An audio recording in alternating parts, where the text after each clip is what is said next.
नमस्कार। हिंदी जगत में आप सभी का स्वागत है। आज हम पढ़ेंगे रहीम के दोहे। इसे हमने कक्षा 9 की पाठ्य पुस्तक स्पर्श से लिया है। दोहे प्रारंभ करने से पहले हमें कवि का जीवन परिचय जान लेना चाहिए। अब्दुल रहीम का जन्म संवत 1613 और ईस्वी 1526 में लाहौर में हुआ। हम जो विक्रम संवत मानते हैं उसके हिसाब से 1613 में और सन के हिसाब से 1556 में लाहौर में हुआ था।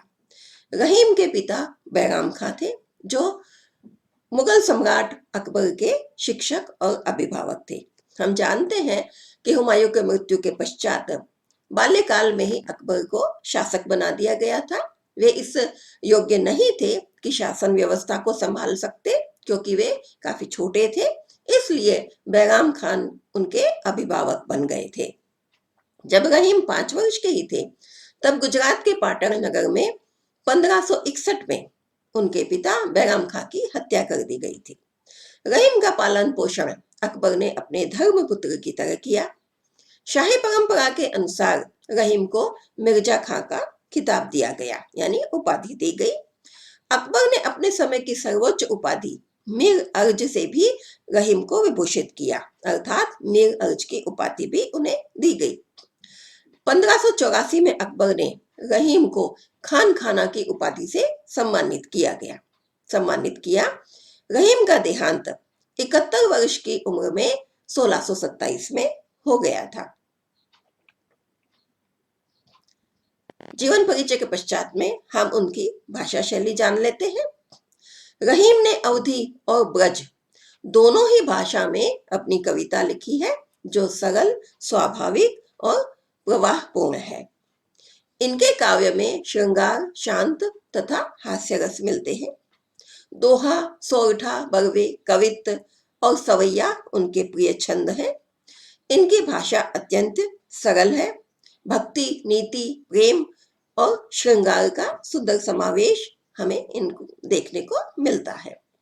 इनकी कुछ प्रमुख रचनाएं हैं, जिनमें है रहीम दोहावली, बरवे, नायिका भेद, मदनाष्टक, रास पंचाध्यायी, नगर शोभा। अब हम अपनी पाठ्य पुस्तक में जो दोहे हैं उनको पढ़ेंगे। पहला दोहा है रहीमन धागा प्रेम का, मत तोड़ो चटकाए, टूटे से फिर ना मिले, मिले गांठ पड़ जाए। रहीम कहते हैं कि प्रेम का बंधन किसी नाजुक धागे की तरह होता है। इसे बहुत संभाल कर रखना चाहिए। हम बलपूर्वक किसी को भी प्रेम के बंधन में नहीं बांध सकते हैं। वे कहते हैं कि ज्यादा खिंचाव आने पर प्रेम रूपी धागा चटक कर टूट सकता है। प्रेम रूपी धागे यानी टूटे रिश्ते को फिर से जोड़ना बेहद मुश्किल होता है।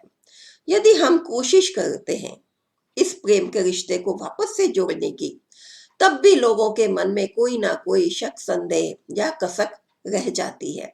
दूसरे शब्दों में कहें तो यदि एक बार किसी के मन में आपके प्रति प्यार की भावना खत्म हो गई, तो वह वापस दोबारा पहले जैसा नहीं हो सकता है।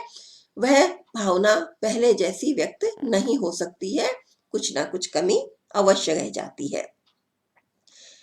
अब सरल भाषा में हम कहते हैं इसको कि रहीम ने प्रेम रूपी धागे को कभी न तोड़ने के लिए कहा है। जो एक बार टूट जाता है तो पहले के जैसा कभी भी नहीं रहता है।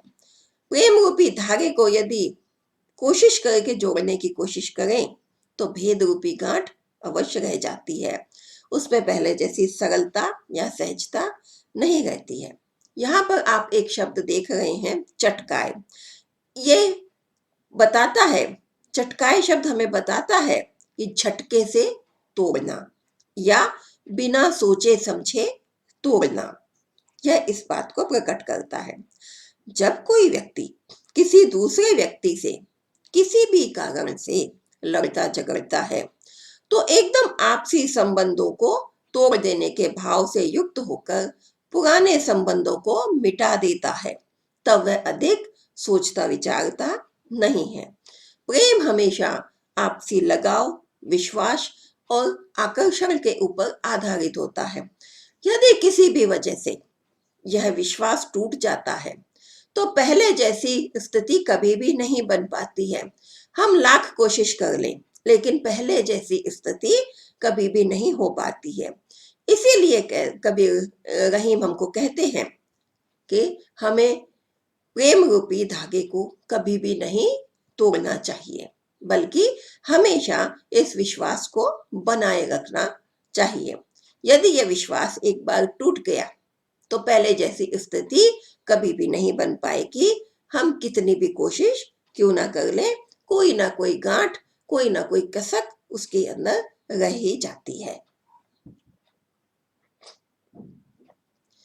दूसरे दोहे में रहीम बताते हैं कि रहीमन निज मन की बिथा मन ही राखो कोय, सुनी अठिले है लोग सब बांटी न ले है कोई।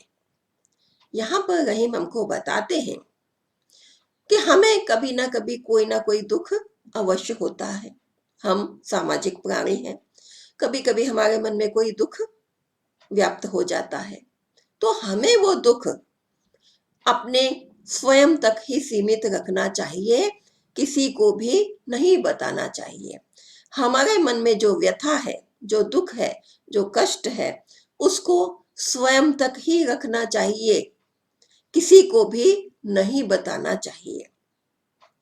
यदि हम लोगों के सामने अपना दुख बताते हैं, अपनी व्यथा को बताते हैं, तो लोग उस समय तो वे सुन लेते हैं, हमारे सामने सहानुभूति दिखाते हैं, हमदर्दी जताते हैं, हमारा दुख वे बांटते नहीं हैं, हमारा दुख वे कम भी नहीं करते हैं।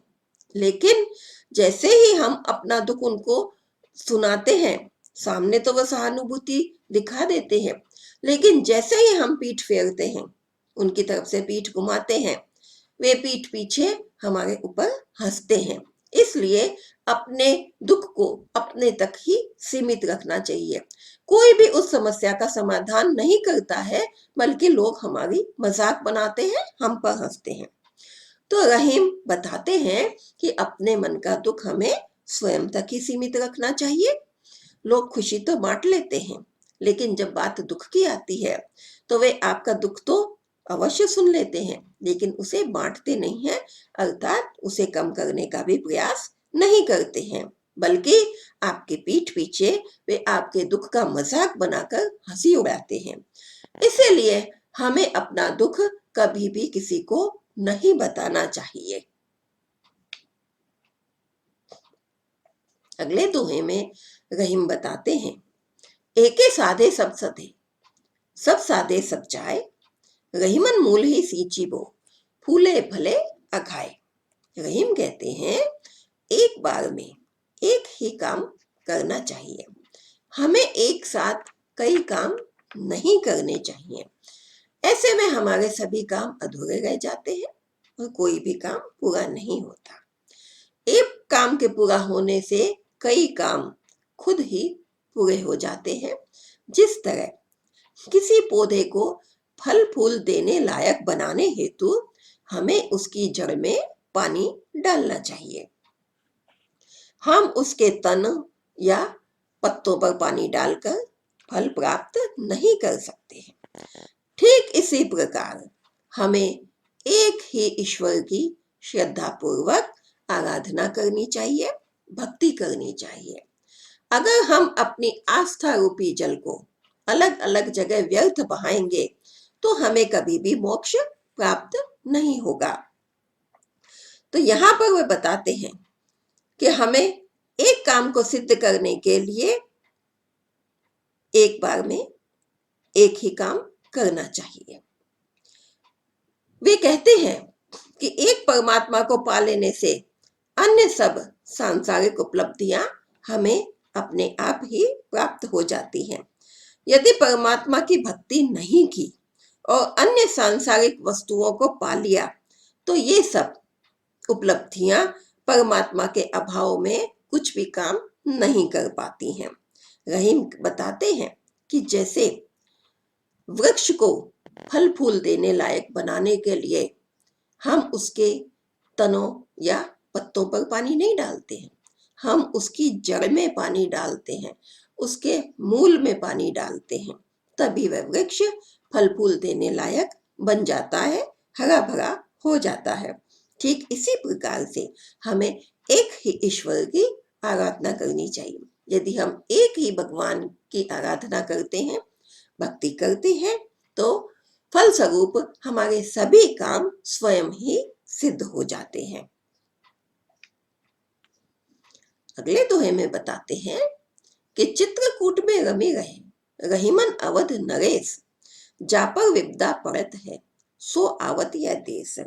यहाँ पर रहीम बताते हैं हमको कि जब राम को 14 वर्षों का वनवास मिला था, तब वे चित्रकूट जैसे रमणीक स्थान पर, जो चारों तरफ उसके घने जंगल हैं, वहां पर रहने के लिए आए थे, वहां पर रहने के लिए बाध्य हो गए थे। रहीम के अनुसार इतने घने जंगल में वही रह सकता है जो किसी विपत्ति में हो, जिसके ऊपर कोई विपदा आन पड़ी हो। अपनी मर्जी से तो कोई भी ऐसी परिस्थितियों में यहाँ पर नहीं आएगा। अब पुनः इसको बता रही हूँ, चित्रकूट एक बहुत ही रमणीक स्थान है, यह एक धार्मिक स्थान भी है।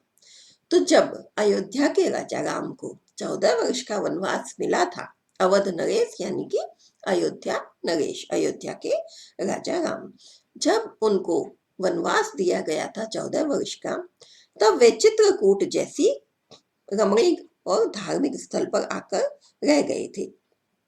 यहाँ पर उन्हें काफी शांति प्राप्त हुई थी। तो रहीम कहते हैं हमको कि चित्रकूट अत्यंत मनोरम व धार्मिक स्थान है।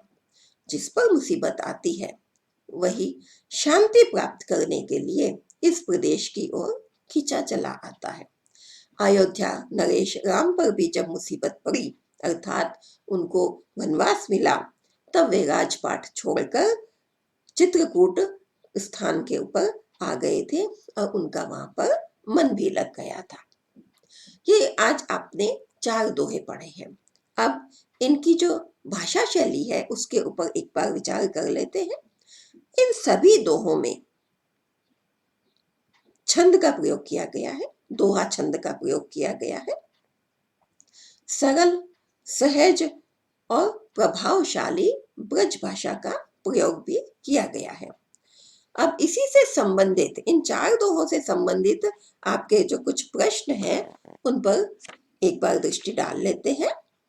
पहला आपका जो प्रश्न है, पहले दोहे से संबंधित जो है कि प्रेम का धागा टूटने पर पहले की भांति क्यों नहीं हो पाता है, तो उसका संक्षेप में मैं उत्तर बताती हूँ आपको कि प्रेम आपसी लगाव और विश्वास पर आधारित होता है। यदि किसी वजह से यह आपसी विश्वास या लगाव टूट जाए, तो फिर उसमें पहले जैसा भाव नहीं रहता है, मन में दरार पड़ जाती है।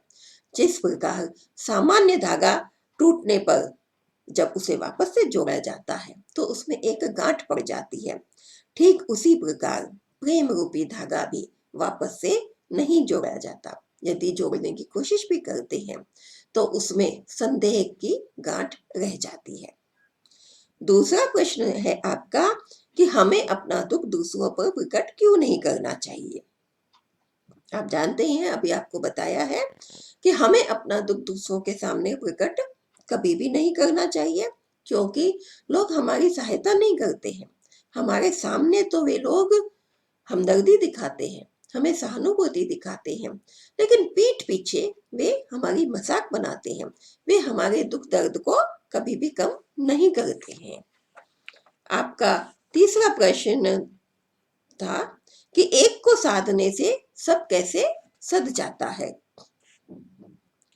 तो यहाँ पर बताया गया है कि एक पर अटूट विश्वास करने से, किसी पर भी जब हम ईश्वर पर अटूट विश्वास करते हैं, उसकी सेवा करते हैं, तो हमारे सभी काम सफल हो जाते हैं, सिद्ध हो जाते हैं।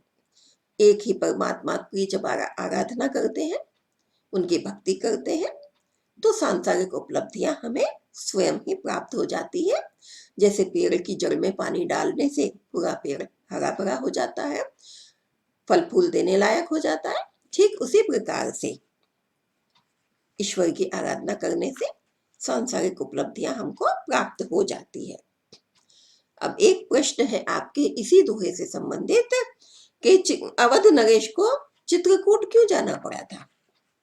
अवध नरेश राम अपने माता पिता की आज्ञा से वनवास गए थे। जब उनके पिता ने उन्हें आज्ञा दी कि 14 साल तक वन में रहना है, तब वे अपने माता पिता की आज्ञा का पालन करने के लिए वनवास गए थे। आशा है आपको ये दोहे समझ में आ गए होंगे। अगले दोहे हम जो अगला भाग है उसके अंदर हम शेष दोहे देखेंगे। तो अगले भाग को देखना ना भूलिएगा। अगले भाग में आप शेष दोहे उनका भावार्थ भी देखेंगे। देखने के लिए धन्यवाद। यदि आपको वीडियो अच्छा लगा, लाइक कीजिए, चैनल को सब्सक्राइब कीजिए। धन्यवाद।